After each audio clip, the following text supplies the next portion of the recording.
Well, Senator James Lankford, it is about 11:30 East Coast time after the joint session of Congress, which is not a State of the Union because the president hasn't been there long enough for it to be a State of the Union. It's a joint session, but that's a whole technicality.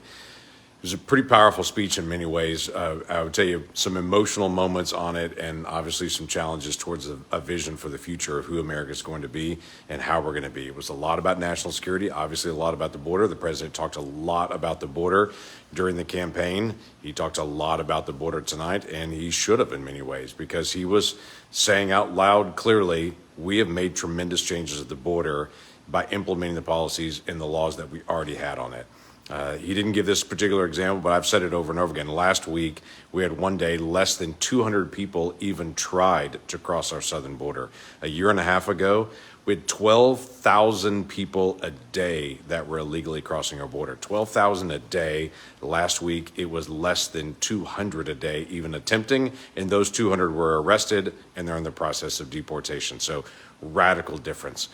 Obviously, some of the families that he brought up, the individuals that they've lost a loved family member that died because of someone coming to the country illegally as a criminal, the Lake and Riley family being there and so many other families, very emotional to get a chance to be able to see them and to know they're a part of the event tonight as well.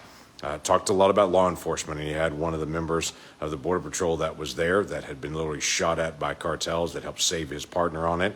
It was a very moving moment. He talked a lot about national military and our strength and recruiting numbers and how they've shot up just in the last month, that we're meeting new recruiting goals that we hadn't been able to meet for a while. And I would tell you that has been a challenge for the military in recruiting. That has ended as folks are stepping up to say, hey, I want to be able to help serve our country. Talked about the economy and talked about tariffs, which has been a controversial topic for many people because they know that tariffs could actually drive up inflation. He was challenging to say, I'm going to try to be able to bring back manufacturing. We're going to try to make things right with other countries that are putting big tariffs on us. They're going to bring their tariffs down because we're going to press on them to bring those tariffs down, which if they do that, that also brings the cost down to the American consumer as well.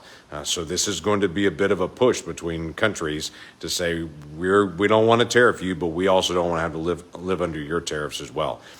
Lots of emotional moments that came up during the speech as well. The high school student that it was announced from the podium that he's getting an appointment to West Point. Pretty cool moment to be able to watch that in the room. I don't know what it was like on TV, but pretty amazing.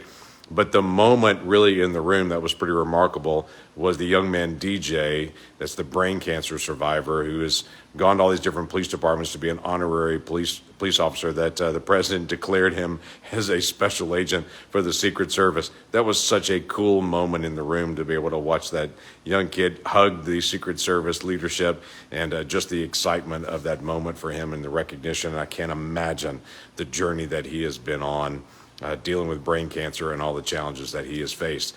So a lot of amazing moments going through the speech, and it'll be interesting just to be able to watch the response of it. It was difficult at times to be able to watch my Democratic colleagues, who I guess had from the very beginning had determined they're just going to sit down and never recognize anything. They wouldn't stand to applaud the military. They wouldn't stand to applaud law enforcement. They wouldn't stand to applaud DJ, this young man who's a brain cancer survivor.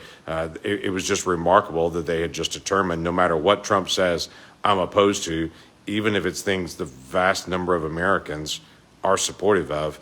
It has become this moment, if Trump likes it, I hate it, no matter what it is.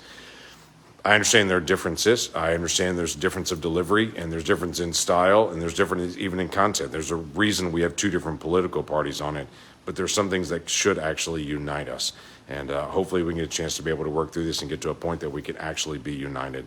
Some cultural things that came up that was really clear on that I've got to be able to mention. He mentioned a lot about women's sports and even having some athletes there that have been literally physically hurt by competing against males in girls' sports on it. This is an issue we've been talking about in the Senate. We actually brought up a bill to be able to say, hey, across the country, we're going to protect women's and girls' sports on it.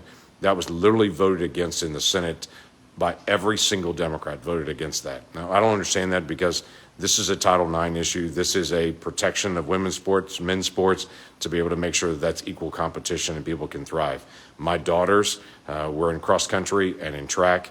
They were running against other ladies. They were competing. They loved the competition on that. But this is not rational to say that, and my Democratic colleagues wouldn't stand at all on that, and we're completely opposed clearly to saying, no, we don't want to have or stop men from competing in women's sports. This is not about someone who's a transgender individual being personally opposed to that individual.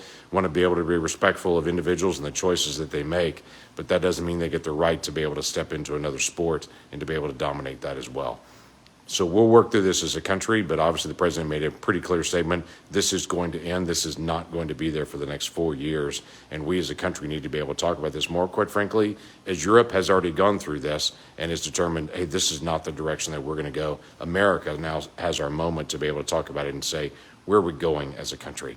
Anyway, there'll be lots of conversation. I'm sure there's lots of opinions of people that are even watching my feedback from the speech tonight, which was, I think if I'm counting correctly, 99 minutes and 41 seconds.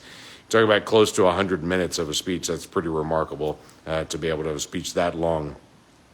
So I'd love to be able to get your feedback. Let's keep the conversation going about what we can do for the country, our economy, for our national security, who we're going to be as a country identity-wise, and even in areas where we disagree, to say how do we find ways to be able to disagree in a way that still honors each other as Americans. So keep praying for the country. I'll do the same.